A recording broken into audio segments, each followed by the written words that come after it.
नगेन्द्रहराय त्रिलोचनाय भस्मांगं रागाय महेश्वराय भारतवर्षरे बहु प्राचीन कालरू विभिन्न जीवजंतु को पूजा करिवार परंपरा रही आसी। गोमाता हिंदू जातिर नमस्य और गोमाता देहरे समस्त देवादेवी निवास करती बोली विश्वास करा जाए। वृषभ महादेव वाहन और पूज्य सेमिति सर्प व नागदेवता पूजार परंपरा आमर बहु शास्त्र और पुराण मानकरे देखा जाए। अनंत साई श्रीहरि विष्णु सप्तफेणी नाग उपरे शयन करिथिबा बेले बलराम एवं भ्राता लक्ष्मण शेषनागଙ୍କ अवतार बोली पुराण रे वर्णित रही।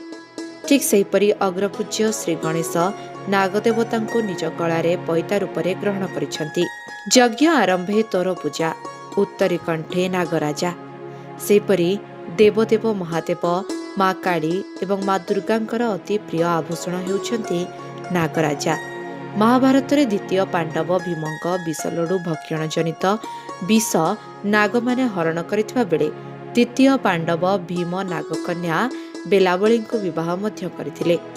आज होछि पवित्र नागपंचमी। श्रावण मासर शुक्ल पक्ष पंचमी तिथि को नागपंचमी रूपे पालन करा जाए।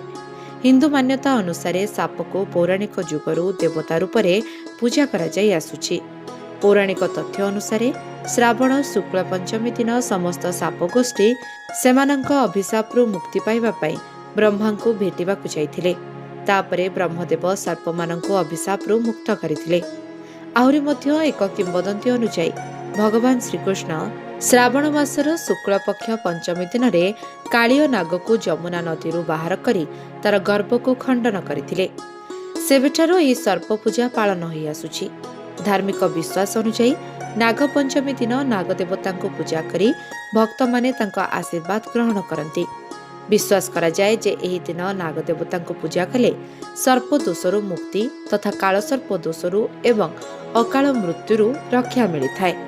यह छड़ा घरे सुख समृद्धि आसी थाए। नागमानंकु धनर सुरक्षाकारी भावरे विश्वास करा जाए। सर्प देवता को पूजा करने द्वारा अनेक धन आसी थाए बोली विश्वास रही। आहुरी मध्य महाभारत रे देवी मनसांक विवाह उपाख्यान लेखा रही। देवी मनसा को सर्पकूलर माता बोली कहुछि।